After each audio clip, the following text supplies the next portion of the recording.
Hi, and welcome to How to Start Yoga at Home. And thanks for taking the time to watch. My focus here is to demystify what it takes to start yoga and to give you some tools to start it at home. I'm Monica, founder of Handcraft Yoga, and I want to warn you that this is not a step-by-step plan. I'm here to educate you. I want to make you stronger and wiser so that you have the tools you need to listen to your body. You have what you need to handcraft your yoga. So whether you're completely new or just want to start practicing at home, I've got you covered. We're going to start by walking through 5 keys to building an at-home practice, and we're going to talk about how an at-home practice can meet you where you are. It's the best way to set up your foundation for public classes. Then I'll reveal the single most important skill you need in order to get the most out of your yoga practice. My goal is to show you what you need to know and give you context and guidelines in order to get the best results. So before we get started, I want to share this disclaimer. This is not a get fit quick scheme.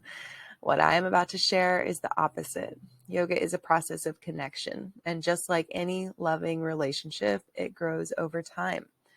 And if we're talking relationships, you know that we could have our downfalls in them. We have unrealistic expectations and misplaced frustrations. Well, I hate to break it to you, but in yoga and in life, there are no shortcuts. There is no expensive gear or extreme poses that can get you there. The only way there is to be here now. And that is the power of yoga, the power and the paradox. To be with what is, knowing that its only constant is to change. You might be thinking like, whoa, this is supposed to be for beginners, right? And yes, it is. And that's part of what we're talking about. It's the core foundation of the yoga practice. And we want to learn how to prioritize our body and ignore the noise. We want to get making smarter, more strategic steps that are based in alignment principles so you can thrive in any class, at home, or in a studio. So let's get started. We've got these 5 keys to starting a yoga practice that we're going to talk about. You can click on any of them and jump ahead if you want to. I'm not sure what it does to me in the voice, but we'll see.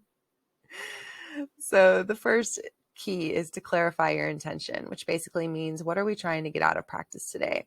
So we can answer that question by looking at our body in the quadrinity awareness spectrum. So our physical, intellectual, emotional, and spiritual selves.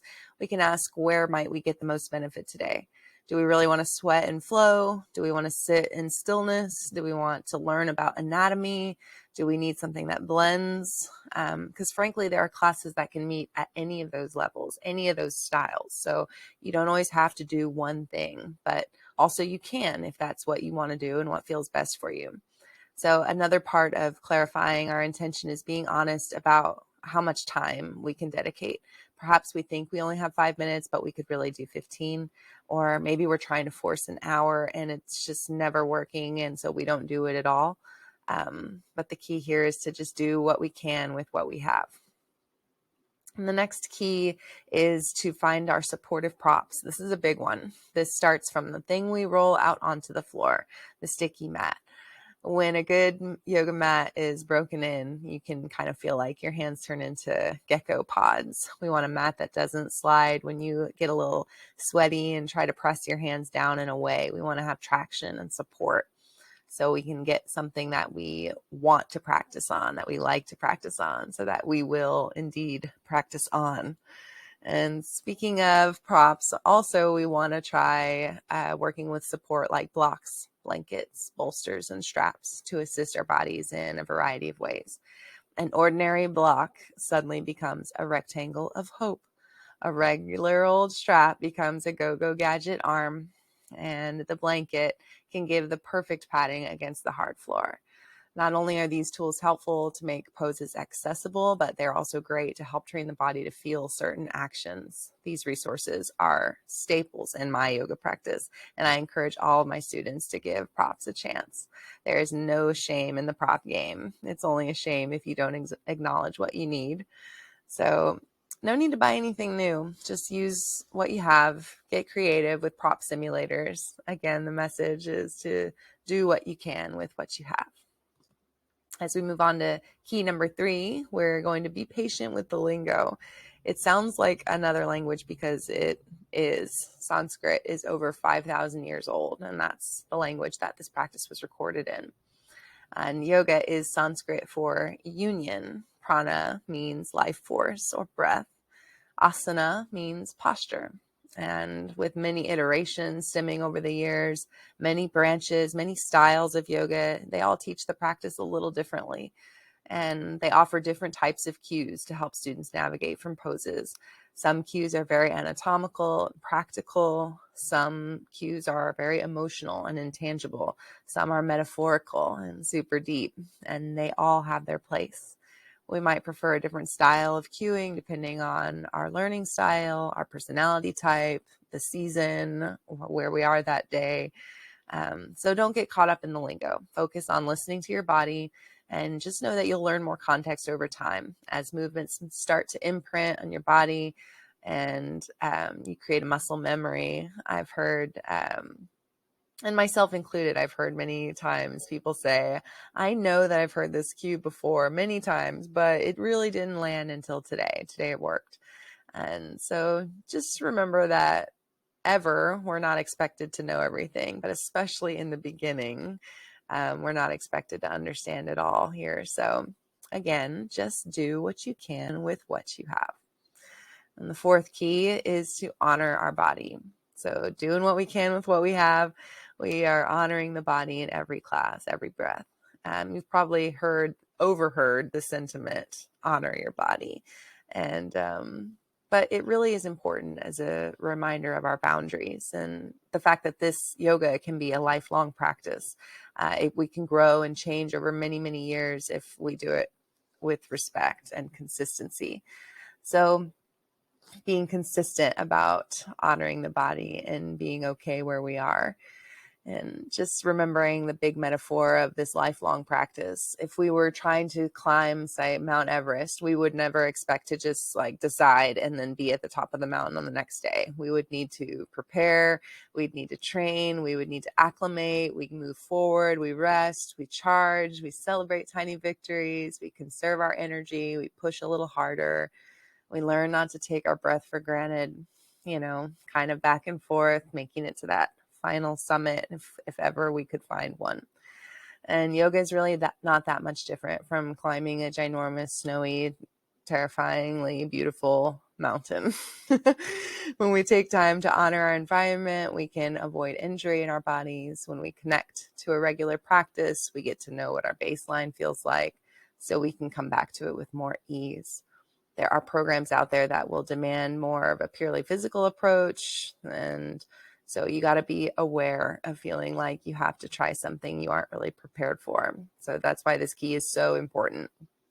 It's not just a workout. This is a work in. So learn to become just as flexible in our minds as to accepting where we are as we are in our hamstrings, flexibility wise. So always coming back to do the best you can with what you have. Key number 5 is repetition. So just like anything, the more you put into it, the more you get out of it. We can think of our yoga practice like a relationship with ourselves. Over time, we build strength and we learn to trust and connect with our body. And as our practice continues, the body can create muscle memories and movement grooves, and things begin to happen with more ease. Here again, we remember that change is the only constant, and our bodies develop new awareness, and we will shift with that new awareness. So even though we're repeating the movements, our bodies have a new grasp on how to do them every day, a new set of conditions every single time, every breath. This might sound scary, but I think it's really exciting to get to come at it every day with a new curiosity and not an attachment. This gives us a certain sort of freedom and a liberation to seek and to find and to do more of what makes us feel good. Physically, energetically, intellectually, emotionally. And so let yourself consistently explore the effort to truly do what you can with what you have. Repeatedly. Just keep coming back. You might have noticed a theme so far is do what you can with what you have. Just keep coming back to the practice. If you are just starting out and feeling nervous or overwhelmed, just know that's normal. It's a lot to take in. I've been there too. I'm still there too. I'm on the journey, and all I know is I've helped hundreds of people start a yoga practice, and I know you can do it too. And so next we're going to talk about the number one skill that helps maximize the chance of yoga making a difference in your life. So drum roll, please. If you really want to make a difference in your practice, you will just breathe. Developing an awareness of breath over time, harnessing it as a tool that will improve every area of your life. This is the foundation of your practice. If we can find focus in our breath, we can find focus in our body, and we can just think about the relation of when we're feeling scatterbrained, the breath is choppy. And likewise, when we're going to sleep, our breath is slow and deep. They respond to one another. So this union is essential to observe and harness. So how to breathe is just starting with witnessing the current flow of your breath. Just observe it. Practice focusing on it. Keep coming back to it. Just keep coming back to it. Playing with that. Doing what you can with what you have, the breath. And this could be all you did with your breath. Just keep coming back, stay aware. But of course, the next step, we can take the breath a little deeper with our sound breath, which is a common movement-based breath, ujjayi breath. So it's a special technique. It's going to help you lengthen your breath and give you more space to move with it. So we're going to practice doing it. You're going to start by making this sound like you're trying to fog a mirror. So go ahead and do it over there wherever you are. Go ahead and make that sound. And then you'll try it with your mouth closed. Make the sound. Do that a few times, several times. Feel the way your throat is tightening in the back, just giving that little bit of a hug to help cinch the vocal cord. And so playing with that a couple of times before you practice trying the inhale. So you'll exhale with the sound, hold it, and keep that on your inhale. Now practice a few times, expanding your lungs, playing with that connection, and just work with it until it feels natural. You can play with moving your arms up as you inhale and lowering them down as you exhale, creating a little link in movement. The key is to just practice. Practice till it feels natural. And there is another offering if you're interested in learning more about the 7 special tools that yoga offers to help you stay blissful even when you roll your mat up. Let me know and I can get that to you. So feel free to connect with me. I do in-person coaching, telecoaching, e-courses, workshops. You can let me know that you're interested via email. Please subscribe to my newsletter. Check out Winnie's Instagram. I really thank you for being here and taking the time to learn how to start yoga and to experience that bliss of doing what you can with what you have. And I hope to see you soon.